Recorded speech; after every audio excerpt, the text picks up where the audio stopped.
sebenarnya even dia jebol dari area trendline, BBCA ini masih punya satu area support penting ya yang sudah berhasil dia bertahan untuk hari ini, which is itu ada di sekitaran 9.100 sampai area 9.000. Ini sudah saya sempat sampaikan di grup Discord bahwa area itu merupakan area support.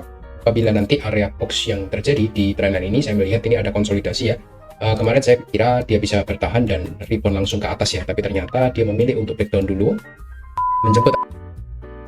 Oke, langsung aja kita akan bahas untuk pergerakan saham dari banking BBCA, ini dari Raja Banking ya. Kita akan coba lihat untuk pergerakannya gimana, dan seperti biasa disclaimer on, bukan ajakan beli dan juga jual. Jadi langsung aja kita coba cek dari time frame yang lebih besar kayak weekly time frame ya di sini. BBCA ini punya area trendline yang lumayan disupport ya. Kita bisa katakan ini sebagai area major trendline ya dari 2023 tentunya ya. Kita sudah 2 tahun bertahan di sana dan hopefully kita nggak jebol dari area trendline tersebut ya di minggu ini. Minggu ini menjadi penentuan hari Kamis dan Jumat. Apakah BBCA akan jebol dari trendline ataukah dia mampu untuk rebound lagi gitu. Tapi yang bisa saya sampaikan untuk BBCA ini sebenarnya even dia jebol dari area trendline, BBCA ini masih punya satu area support penting ya yang sudah berhasil dia bertahan untuk hari ini, which is itu ada di sekitaran 9.100 sampai area 9.000. Ini sudah saya sempat sampaikan di grup Discord bahwa area itu merupakan area support. Apabila nanti area box yang terjadi di trendline ini, saya melihat ini ada konsolidasi ya. Kemarin saya kira dia bisa bertahan dan rebound langsung ke atas ya, tapi ternyata dia memilih untuk breakdown dulu, menjemput area 9.100, dan let's see apakah minggu ini besok kita bisa membentuk candlestick hijau lagi, mungkin close di atas 9.600 atau 9.700, sehingga BBCA ini bisa kita katakan fake out ya. Dia mengambil liquidity grab yang ada di bawah, setelah itu dia kembali rebound dengan signifikan.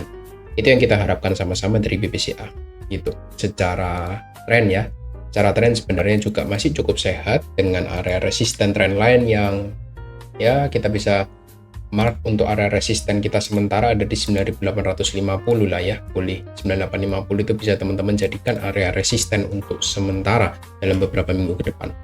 Tapi yang menjadi notes dari saya sebenarnya dari sisi inflow foreign ya, dari inflow foreign ini belum ada inflow yang cukup signifikan. Kita lihat dia beberapa hari terakhir ya bahkan cenderung outflow dengan jumlah yang sangat signifikan ya, melebihi dari hari-hari sebelumnya, sehingga minggu kemarin kita mendapati dia outflow terbesar ya sekitar 2,2 triliun. Lalu kita lihat di minggu ini kita baru jalan 1 hari ya, ternyata ya kita masih belum tahu untuk minggu ini bagaimana untuk inflow-nya. Tapi apabila nanti minggu ini kita hari Kamis dan Jumat ini kita masih merah, berarti masih menurut saya ketika dia berhasil rebound, mungkin reboundnya nggak terlalu signifikan gitu. Karena BBCA kalau dia nggak ada inflow ya seperti biasa cukup susah untuk pergerakannya dia bisa naik. Teman-teman bisa lihat ya, ketika BCA mendapatkan inflow yang cukup signifikan dalam beberapa bulan, dia naik 18% gitu. Tapi ketika sebaliknya juga terjadi ya, ini ketika dia mendapati outflow, teman-teman bisa cek dari top to bottom, kita itu koreksi sekitar 15%. Kalau kita tarik juga ke samping, sebenarnya kita lebih dalam ya sekarang, kita sempat 16% gitu. Kita sudah outflow beruntun ya selama beberapa bulan berturut-turut.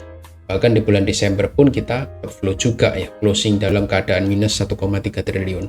Di bulan ini kita berpotensi minus 3 triliun, lebih besar lagi untuk outflow-nya. Hopefully ini cepat selesai dan kita bisa mendapatkan early reversal di sana, dan BBCA menjadi salah satu saham yang saya pantau juga untuk big banks-nya ya. Saya suka BBCA dibandingkan saham yang lainnya. Hopefully dia bisa juga terus memberikan kita konfirmasi untuk kita bisa entry. Tapi untuk sekarang yang perlu teman-teman perhatikan, apakah BBCA untuk hari Jumat besok dia bisa rebound di atas area 9.300. Kalau dia gagal dan dia jebol 9.100, maybe lower low itu akan terjadi gitu ya. Jadi wait and see itu menjadi satu pilihan yang cukup bijak untuk saat ini untuk banking. Apalagi kita lihat untuk IHSG kita secara beberapa hari berturut-turut ya, kita mendapati outflow yang lumayan signifikan untuk IHSG kita. Teman-teman bisa coba cek di monthly time frame ya, kita bulan ini sudah minus 4,2 T dan mayoritas itu dari saham-saham blue chip. Jadi hati-hati teman-teman yang memang punya saham exposure di saham-saham blue chip seperti banking ya, salah satunya seperti itu. Itu aja sih notes dari saya. Semoga teman-teman bisa dapat get the idea dan tahu apa yang harus dilakukan, karena sekarang sedang, ya kita bisa katakan sedang masuk masa-masa yang susah ya untuk kita bisa tradingkan di saham, even itu saham blue chip sekalipun. Itu aja dari saya, thank you semua dan see you next video, bye bye.